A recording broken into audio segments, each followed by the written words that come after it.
সালাত আদায় করেছি অনেক, ফরজ সালাত 17 রাকাত আদায় করছি, তারপরে সুন্নতে রাতে বাবা মুআক্কাদা 12 রাকাত আদায় করছি, তারপরে কিয়াম কি বলে সালাতুত তারাবি 20 রাকাত করে আদায় করছি, শেষ দশকে কিয়ামুল লাইল 8 রাকাত করে আদায় করেছি, ভিতির গড়ে 3 রাকাত করে আদায় করেছি। হিসাব করলে আলহামদুলিল্লাহ, বলি আলহামদুলিল্লাহ, আরো জোরে বলেন না আলহামদুলিল্লাহ। মুসলমান আলহামদুলিল্লাহ বলবেন না কেন? আপনার মতো এমন অনেক মুসলমান ইমানের দাবিদার লোক আছে যারা এই রমজান মাসেও এক ওয়াক্ত ফরজ সালাত আদায় করেনি, আছে কিনা বলেন? কিন্তু আল্লাহ আপনাকে ফরজ সালাত আদায়ের তৌফিক দিয়েছেন, সুন্নতে মুআক্কাদা আদায়ের তৌফিক দিয়েছেন, তারাবিহ আদায়ের তৌফিক দিয়েছেন, তারপরে কিয়ামুল লাইল আদায়ের তৌফিক দিয়েছেন। হৃদয় থেকে একটু আওয়াজ দিয়ে বলবেন না আলহামদুলিল্লাহ।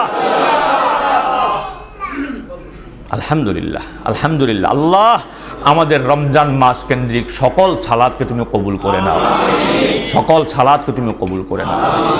এরপর এই নফল সালাতের ধারাবাহিকতা রক্ষা করতে হবে, একটু চেষ্টা করবেন।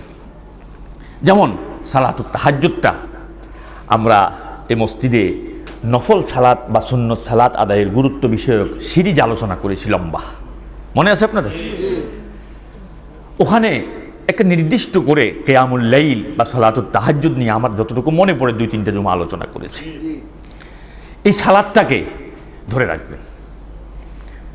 রমজানে আপনি 20 রাকাত তারাবি, 8 রাকাত, 28 রাকাত পড়তে পেরেছেন, রমজানের পরে কি 8 রাকাত পড়া যাবে না? ও ভাই যাবে না? চেষ্টা করলে তো যাবে না, কিনা যাবে না? হ্যাঁ, এই সালাদটা কত দামি সালাদ জানেন? রাত্রের সালাতুত তাহাজ্জুদ কিয়ামুল লাইল কত দামি সালাদ জানেন আপনি? আল্লাহ রাসূল বলেছেন আফদালুস সালাতি বাদাল ফরিদাহ সালাতুল লাইল। অন্য ইবারত আছে জওফিল লাইল। ফরজ সালাতের পরেই আল্লাহর নিকট সর্বাধিক ফজিলতপূর্ণ সালাত হচ্ছে রাতের সালাত, কিয়ামুল লাইল, সালাতুত তাহাজ্জুদ। ফরজ সালাতের পরে ওইটা আল্লাহর কাছে প্রিয়। সুবহানাল্লাহ, সুবহানাল্লাহ। মুসলমান বিপদে পড়লে আমাদের কাছে আসে, ও মুসলমান তোমার আল্লাহ তোমার সাথে এত রাগ করছেন, বা তুমি তোমার আল্লাহর সাথে এত অভিমান করছো যে তুমি সরাসরি ডাকতে পারছো না, আরেকজনকে ধরছো। যখন যে বিপদই হোক, হালকা হোক ভারী হোক, হ্যাঁ, যত বিপদেই পড়বেন, রাত্রে একটু উঠেন, সালাতুত তাহাজ্জুদটা আদায় করেন, সেজদায় পড়ে যান।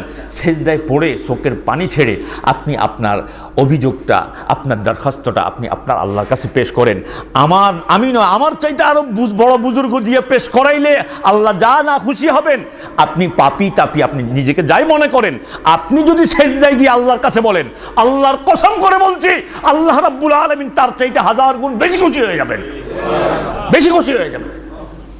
কারণ হাদিস আছে, গুনাহগার ব্যক্তি যখন আল্লাহর দিকে ফিরে আসে, আল্লাহ পাক বড় খুশি হয়ে যান, বেজায় খুশি হয়ে যান। সুবহানাল্লাহি ওয়া বিহামদিহি সুবহানাল্লাহিল আযীম।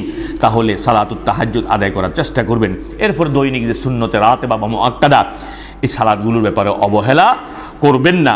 কারণ দৈনিক এই 12 রাকাত রাওয়াতিবুস সুন্নাহ বা সুন্নতে মুআক্কাদা যে আদায় করবে, বুনিয়া লাহু বাইতান ফিল জান্নাহ, আল্লাহ রাব্বুল আলামিন এই ব্যক্তির জন্য জান্নাতে একটি ঘর নির্মাণ করবেন, ঘর নির্মাণ করবেন। সুতরাং অহেতুক কোনোদিন আপনারা এই সালাতকে তরক করবেন না।